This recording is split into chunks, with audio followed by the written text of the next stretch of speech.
Olá, o vídeo já vai começar, mas antes, se inscreva aqui no canal, ative o sininho e compartilhe. Bom dia, meus irmãos. Vai fazer sol. Lá na Bahia, quando nasce, baiano é assim, né? Quando o dia nasce cheio de nevoeiro assim, é porque depois vem sol quente. Esse mês é mês de salvação. Então, se você está salvo, pode até ficar em casa, se não quiser vir. Já estou salvo. Pastor Hernando vai pregar a mensagem de salvação. Eu quero que você lê para mim aqui João 1, 40, 42a. O que diz? João 1, 40, 42a. Vamos ler juntos? Então André, o irmão de Simão Pedro, um dos dois que tinha ouvido o testemunho de João, seguido Jesus, ele achou primeiro seu próprio irmão, Simão, a quem disse: achamos o Messias, que quer dizer Cristo, e o levou a... Quem tem irmão aqui que não é crente, parente na família? Então é o meio de você levar seus parentes para Jesus. Pense num cara bom de sua família, que não é crente, está indo para o inferno. Você não vai salvar ele, não? Vai pedir para Deus salvá-lo? Você não vai levar Jesus para ele esse mês? Você não vai armar uma arapuca para trazer ele para o culto aqui? Esse é o meio de salvação. Hoje é o dia de salvação. Então eu vou pregar acho que 4 vezes. Hoje a aula também vai ser sobre salvação. Você, diz Spurgeon, não pode ir para o céu sozinho. Sabia disso? O que é evangelizar? É um mendigo dizendo para o outro mendigo onde tem pão. Se você encontrou Jesus, o pão da vida, tem muita gente aí com fome de Jesus, você diz: olha, eu achei Jesus. Tim Keller, que morreu semana passada, disse que há 3 dias importantes na vida do homem: o dia que ele nasce, o dia que ele casa e o dia que ele morre. Mas um poeta bíblico diz que o dia mais importante da vida dele é o dia que ele aceitou Jesus. Ó dia alegre em que aceitei Jesus e nele a salvação. Quem canta isso é R.R. Soares, mas eu estou cantando aqui também. O dia mais feliz da sua vida é o dia que você foi encontrado por Jesus.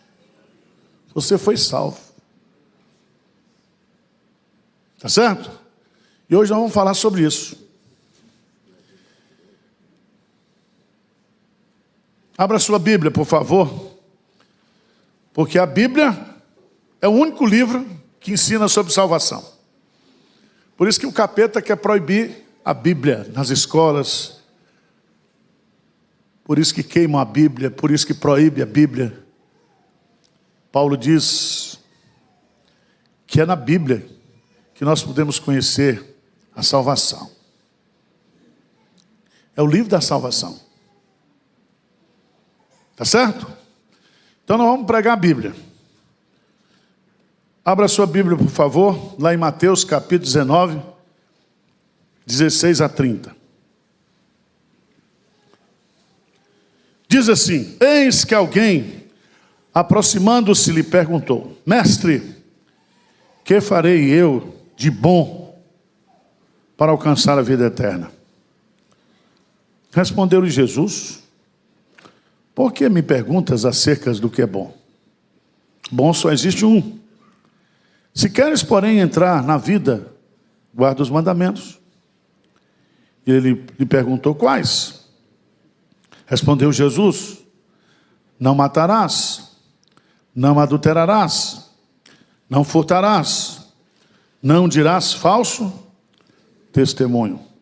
Honra teu pai e tua mãe, e amarás o teu próximo como a ti mesmo. Replicou-lhe o jovem: tudo isso tenho observado. O que me falta ainda? Disse-lhe Jesus: se queres ser perfeito, vai, vende os teus bens, dá aos pobres e terás um tesouro no céu. Depois vem e segue-me. Tendo, porém, o jovem ouvido essas palavras, retirou-se, triste, por ser dono de muitas o quê? Propriedades. Então Jesus disse a seus discípulos: em verdade vos digo que um rico dificilmente entrará no reino dos céus. E ainda vos digo que é mais fácil passar um camelo pelo fundo de uma agulha do que entrar um rico no reino de Deus. Ouvindo isso, os discípulos ficaram grandemente maravilhados e disseram assim: quem pode ser salvo? Jesus, fitando neles o olhar, disse-lhes: isso é impossível aos homens, mas para Deus tudo é possível. Então lhe falou Pedro: eis que nós tudo deixamos, te seguimos. Que serás, pois, de nós? Jesus, pois, lhe respondeu: em verdade vos digo, que vós o que me seguistes, quando na regeneração o Filho do Homem se assentar no trono da sua glória, também vos assentareis em 12 tronos para julgar as 12 tribos de Israel. E todo aquele que tiver deixado casas, ou irmãos, ou irmãs, ou pai, ou mãe, ou mulher, ou filhos, ou campos, por causa do meu nome, receberá muitas vezes mais e herdará a vida eterna. Porém, muitos primeiros serão últimos, e os últimos os primeiros. Amém. Meus prezados irmãos, o assunto mais importante da nossa vida, ou o tema mais importante da nossa vida, é a nossa salvação.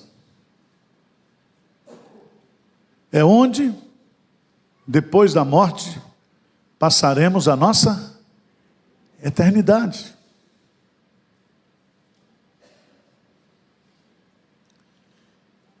E a igreja é a única agência estabelecida por Deus para pregar essa mensagem, a mensagem de salvação. E aqui nesse texto eu quero examinar com você 4 pontos importantes sobre esse episódio de um jovem que se aproxima de Jesus e pergunta para Jesus: que devo fazer para ter o quê? A vida eterna. E essa pergunta pode ser para você nesta manhã: o que é que você precisa fazer para ser salvo? O que é que eu posso fazer para merecer a salvação de Deus? Não é assim que a gente faz a pergunta? Foi a pergunta que o jovem fez. Existe dentro de nós um desejo muito grande de comprar a nossa salvação, principalmente se a gente tem dinheiro. A gente quer comprar a salvação. Porque nós somos o quê? Soberbos, egoístas. Mas a Bíblia diz: pela graça sois salvos.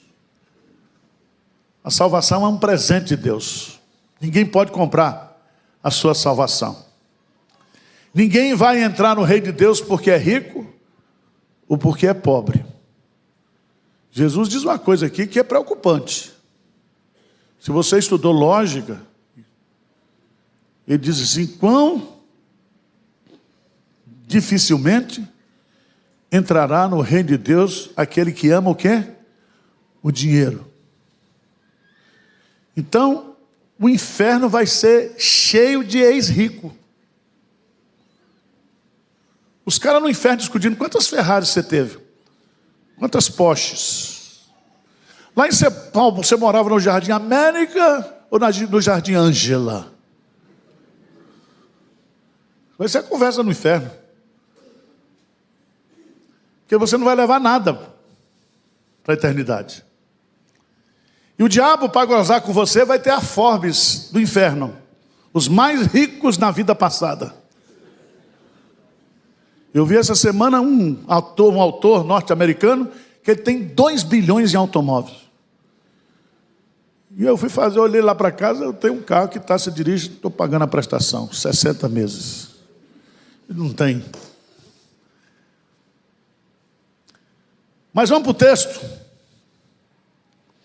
Porque esse texto começa com uma pergunta. Versículo 16. Lê comigo aí. O que diz? E eis que alguém, aproximando-se, lhe perguntou: Mestre, que farei eu de bom para alcançar o quê? A vida eterna. Essa pergunta vai nos revelar algumas lições muito importantes. Primeiro, quem é que faz essa pergunta?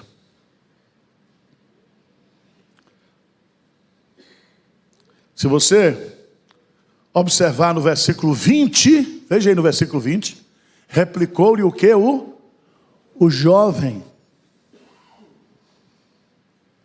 Veja um jovem. E você que está nos assistindo aí, acorda seus filhos aí, tá? Compartilhe essa mensagem essa semana com seus filhos. Você que é jovem, que teve nos embalos de sábado à noite ontem, está dormindo o sono da preguiça e do pecado, o sono da morte. Você tem que fazer essa pergunta. Se você é jovem, porque o que a nossa juventude precisa, os nossos adolescentes, as nossas crianças, é de Jesus. É ter uma experiência com Jesus. E essa necessidade está no coração dos jovens. E é tão interessante esse texto, porque além de jovem, porque muita gente acha que jovem não faz pergunta, faz. Você acha que tem jovem que está fumando, está cheirando, está bebendo? Hoje por quê? Porque ele não tem um sentido de vida.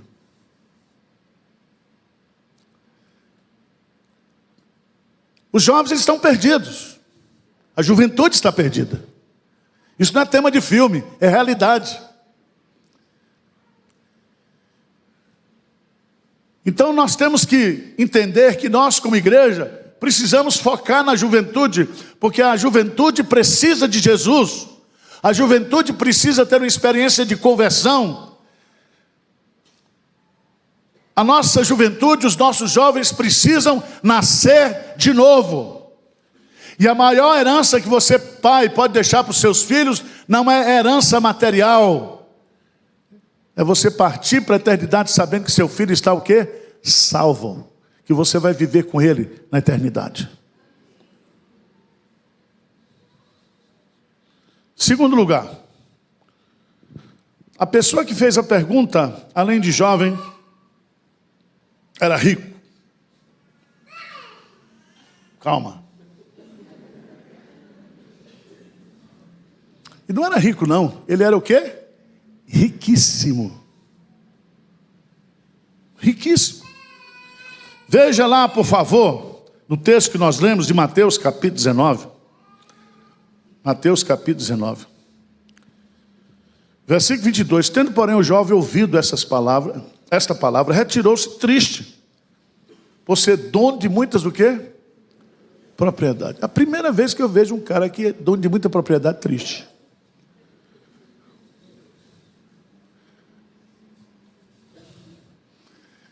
Eu vejo muita gente triste porque está duro. Veja o texto paralelo, por favor, lá em Lucas, capítulo 18, versículo 18. Lucas, capítulo 18, versículo 18.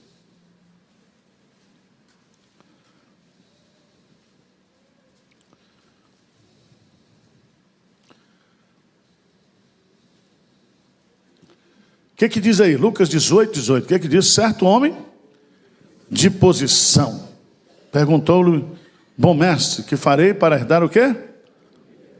Então veja bem que esse cara é um grande partido para casar. Ele era jovem.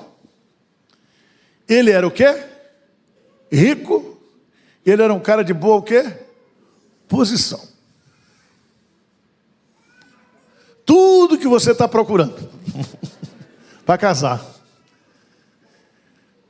Alguns comentaristas dizem que ele era príncipe, que era um homem da alta sociedade judaica, que ele era da família real. E aqui você vai entender que ter posição social não significa que você esteja o quê? Salvo. Que você ter dinheiro não significa que você está salvo. Mas é muito interessante, porque em Marcos, capítulo 10, versículo 20. Leia, por favor, Marcos 10, 20. Marcos 10, 20. O que diz lá? Então ele respondeu: mestre, tudo isso tenho observado desde a minha o quê? Juventude. Você desde criança, a palavra juventude. Eu sou um cara ético. Eu não fumo, eu não bebo, eu não mato, eu não adultero. Eu respeito pai e mãe. Porque há em nós o senso de merecimento da salvação. E quando a gente fala sobre doutrina da salvação, a primeira coisa que a pessoa diz é: eu vou ser salvo, porque Deus tem a obrigação de me salvar, porque eu não faço mal para ninguém. Já viu isso ou não? Ou seja, o sujeito ele é legalista, ele é moralista, mas legalidade e moralidade não põem você no céu. O céu é lugar para pecadores. Jesus Cristo veio para chamar pecadores ao arrependimento. E eu quero dizer para você que você não é isso que você pensa que você é.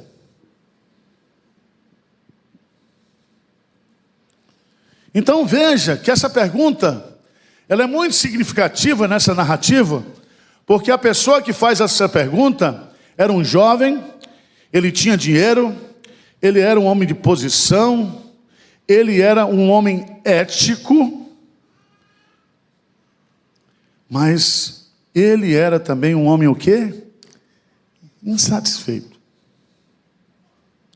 19:20, replicou-lhe o jovem: tudo isso tenho observado. Que me falta o quê? Ainda eu tenho tudo isso, mas está me faltando o quê? Uma coisa.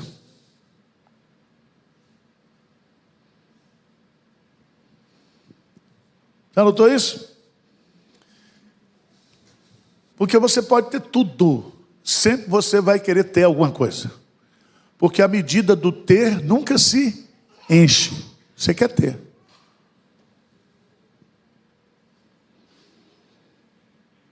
Quero avisar para você que a iPhone vai lançar um iPhone agora em setembro. Qual é o número que vai lançar agora?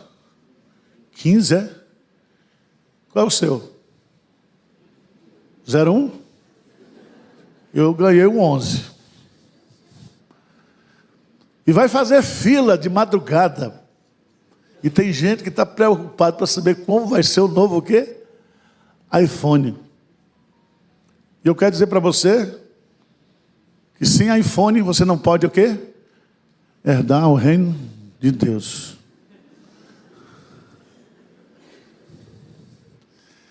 Você já notou que nós vivemos numa sociedade que cria necessidades que nós não temos? E a nossa sociedade também, dirigida pelo capeta, esconde a maior necessidade que eu preciso. A necessidade de Jesus, de salvação.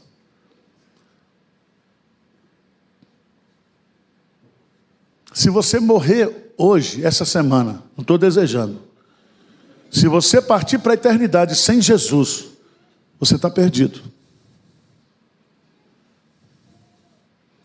Você não pode, não deve partir para a eternidade sem Jesus, sem crer em Jesus.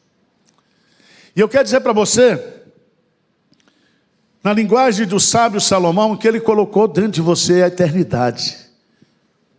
Deus colocou no homem, no coração do homem a eternidade. E somente aquilo que é eterno pode satisfazer o coração do homem. Do homem.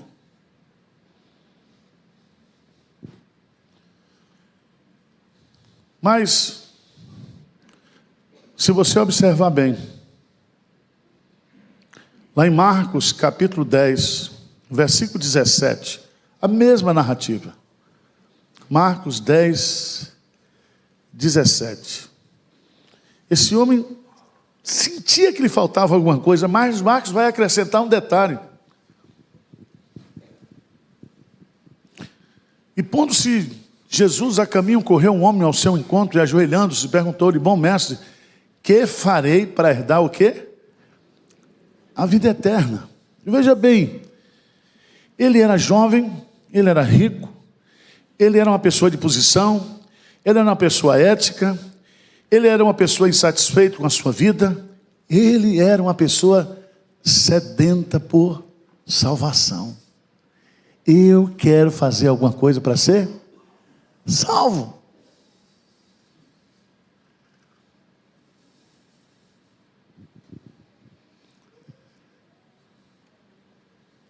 Irmãos, eu quero dizer para você que dentro da sua casa, dentro da sua família, há muitas pessoas que estão perdidas e que estão sedentas por salvação. A maior fome que virá sobre a terra antes da volta de Jesus não é fome de comida nem de bebida, mas fome da palavra de Deus. Fome da palavra de Deus. E se você está salvo, se você é uma pessoa convertida e tem pessoas na sua família que não estão convertidas, você tem que procurar essas pessoas e dizer: olha, nós achamos Jesus, Ele é o Messias, Ele é o pão que desceu do céu, Ele é a água viva, Ele é o nosso único e suficiente Salvador. Somente Ele pode nos dar o que? A salvação.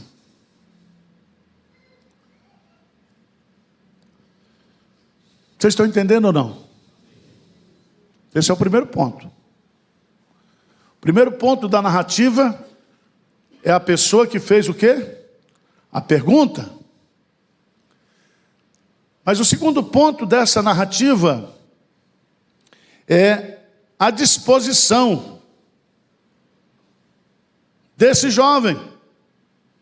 Ele está pronto a fazer alguma coisa pela sua salvação. Então vamos fazer a caminhada lá da Compostela, vamos? Ou vamos em Fátima, ou vamos em Nossa Senhora Aparecida. O que eu devo fazer? Você arruma uma cruz, põe uma rodinha para ajudar, e vai arrastando até Nossa Senhora da Aparecida. Quando você chegar lá, você vai ser salvo. É isso que Jesus vai dizer? Mas esse jovem estava disposto. O que eu devo fazer? Eu tenho que fazer jejum? Eu tenho que distribuir os meus bens com os pobres? Eu tenho que levar o meu corpo para ser queimado? O que eu preciso fazer para ser salvo? Você sabe que geralmente as pessoas são salvas porque cada um de nós tem um ponto de contato para a salvação. O jovem rico, o ponto de contato de salvação é porque ele amava o quê? O dinheiro. E quanto mais dinheiro ele tinha, mais infeliz ele era.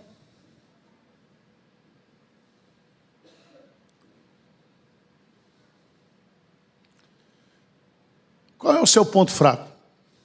Por que você não está salvo? O que impede você hoje de ser salvo? O que você quer fazer? O que você está disposto a fazer hoje para receber de Deus a salvação?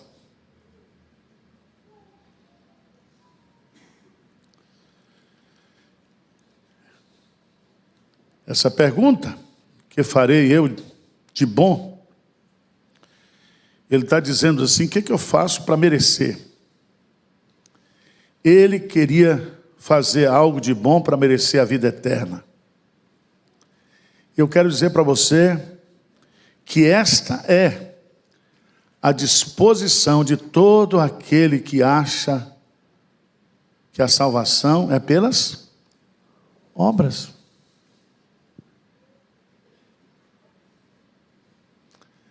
Lembra do carcereiro de Filipe?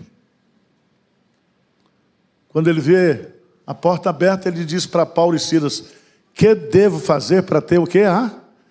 Salvação, para ser salvo. Paulo responde: crê no Senhor Jesus e será salvo tu e a tua casa. Mas todo mundo quer fazer alguma coisa. Porque nós não entendemos, nós não aceitamos a salvação pela graça. A graça nos humilha. Porque nós somos soberbos. Nós queremos ser merecedores da nossa salvação. Nós fazemos concurso de quem é mais bom, quem é melhor. E diz: Senhor, o Senhor tem a obrigação de me salvar, porque eu sou assim. Mas a Bíblia fala que todos nós somos pecadores. Na condição de pecadores, nós estamos destituídos da glória de Deus. E que na condição de pecador, nós estamos o quê? Perdidos. E que nós não podemos fazer absolutamente nada pela nossa salvação. Você não pode fazer nada pela sua salvação.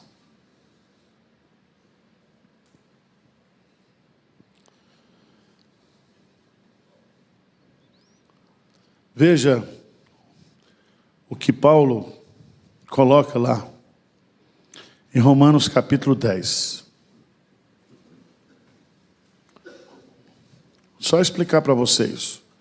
Romanos capítulo 10.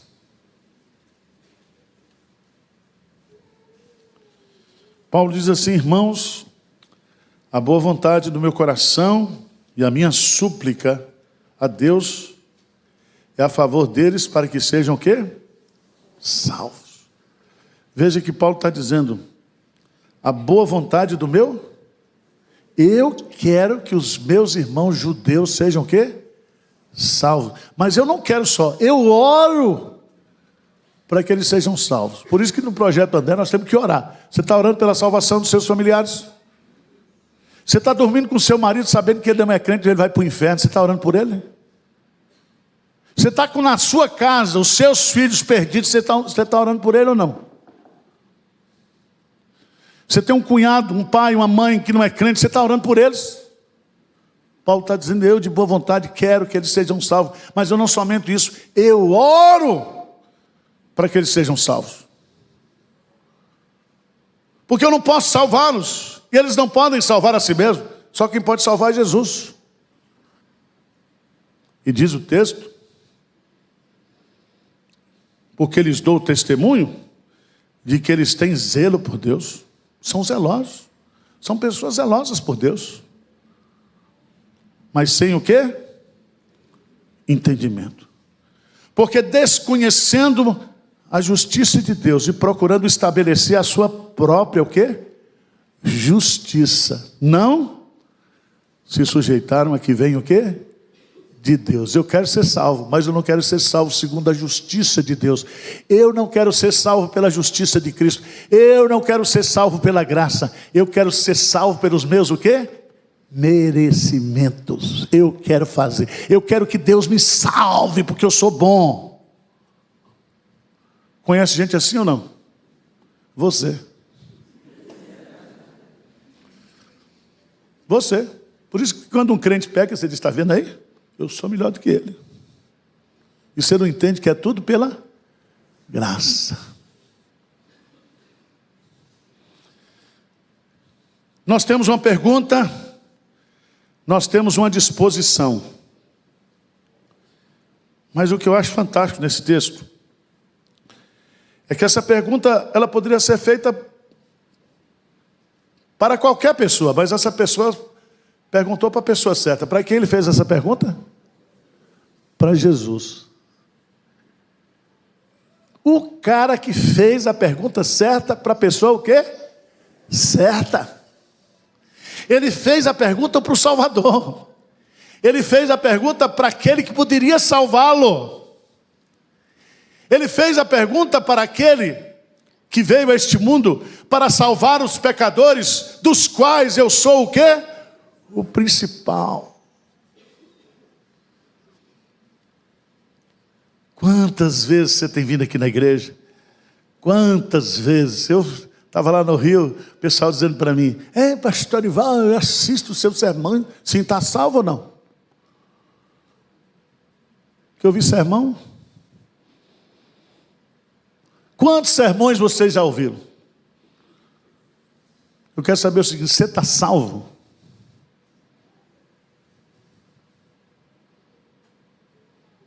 Quantas vezes você veio para a igreja? Quantas vezes? Quantas vezes? Quantas vezes? Você é um cara que tem um currículo que você acha que Deus vai colocar você no céu porque você é um cara religioso.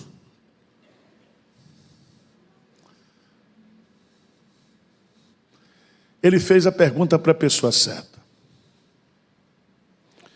Jesus, a quem um jovem diz, chama de bem. Chama de mestre e de bom. Veja lá em Marcos 10, 21. Marcos 10, 21. Eu acho esse versículo muito bonito. Muito bonito esse versículo, porque você que é jovem aí, diz assim: ninguém me ama, ninguém gosta de mim. Veja o que Marcos 10, 21 diz. O que diz aí? Marcos 10, 21. Lê comigo rápido.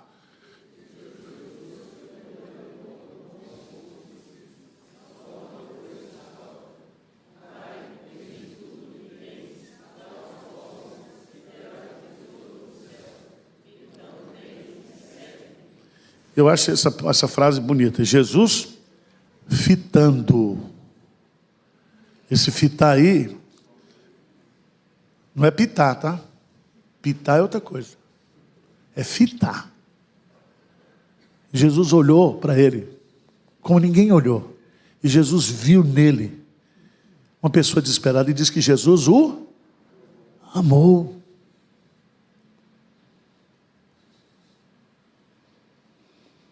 Por isso que a Bíblia diz que Deus amou o mundo que deu o seu Filho unigênito para que todo aquele que nele crê não pereça, mas tenha o quê? Então tem muita gente que é amada por Jesus, mas não aceita Jesus, rejeita Jesus. Não é o amor de Jesus que não salva você. É porque você rejeita Jesus. Porque se você crê, você tem a vida eterna. Atos, capítulo 4, versículo 12. Veja comigo.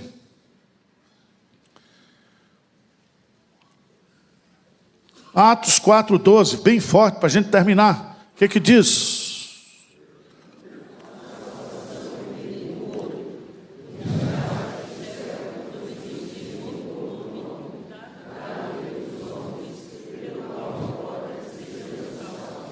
Veja que esse jovem, que foi a pessoa certa, que foi amada pela pessoa certa, era o único que poderia o quê? Salvá-lo. Porque não há salvação em nenhum outro.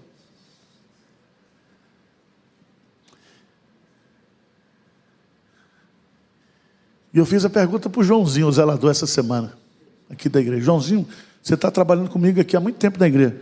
Você vai para o céu ou vai para o inferno? Ele disse assim. Eu falei: o que é isso, Joãozinho? Vou para o céu, pastor.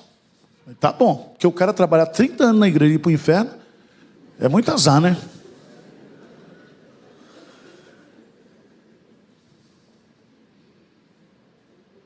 Você quer fazer essa pergunta para a sua faxineira essa semana? Para o seu patrão?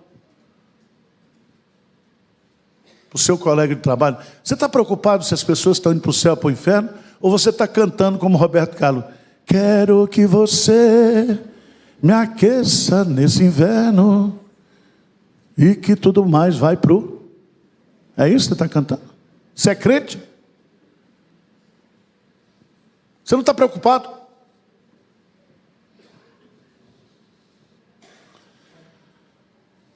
A resposta de Jesus é quarto ponto. Juntamente com a reação do jovem, versos 21 e 22. Jesus vai dizer aqui claramente, versículo 21 e 22. Disse Jesus: se queres ser perfeito, porque ele achava que poderia ser perfeito pelas obras. Jesus vai, vende os teus bens e dá aos pobres e terás o tesouro no céu. Depois vem o quê? E segue. Ou seja, tira da sua vida aquilo que você me ama. E você deve me amar com uma coisa mais importante da sua vida. Jesus está dizendo que para ir para o céu, você tem que amar Jesus acima de todas as... Você não pode servir a dois senhores. Você não pode amar o dinheiro e amar a Jesus ao mesmo tempo, porque o amor ao dinheiro é a raiz de todos os males. Jesus não está ensinando aqui a salvação por dinheiro.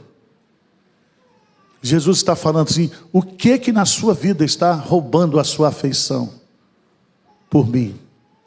O que você está disposto como pessoa humana a abrir mão para me amar, para me seguir, para ser o meu discípulo, para me seguir? E aquele jovem, tendo ouvido essas palavras, retirou-se o quê? Triste. Você veio na igreja hoje, ouviu o sermão, está voltando triste para casa, sabe por quê? Porque você não teve coragem de abrir mão daquilo que você ama, para ter Jesus como seu Senhor e o seu Salvador. E você vai ficar triste, porque Jesus é a alegria dos homens. O Evangelho é a boa nova de grande alegria. E você não pode ter felicidade, você não pode ter alegria sem Jesus.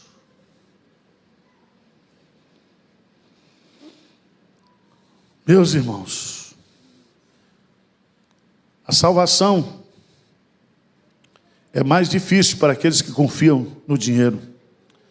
Mas para ficar bastante claro, eu queria que você fosse. Porque Jesus disse: dificilmente entrará no reino dos céus aquele que ama o quê? O dinheiro. Aí Pedro era judeu, os discípulos diziam: poxa, só vai ter pobre. Só tem pobre na terra, o céu cheio de pobre. É uma pobreza geral. Aí você diz: mas pastor, eu estou deixando tudo, brigando, abrindo mão de tudo para ter Jesus. Jesus vai responder, explicar para a gente que salvação não depende do que você tem, do que você renuncia. Versículo 26, lê comigo, por favor. Jesus, fitando neles o olhar, assim como fitou o olhar para o jovem. Isto é o quê?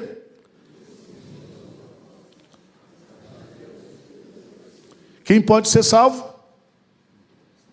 Isto é impossível para você. É impossível para mim. Aquele que não conheceu o pecado, se fez pecado por nós, para que nele fôssemos feitos o quê? Justiça de Deus.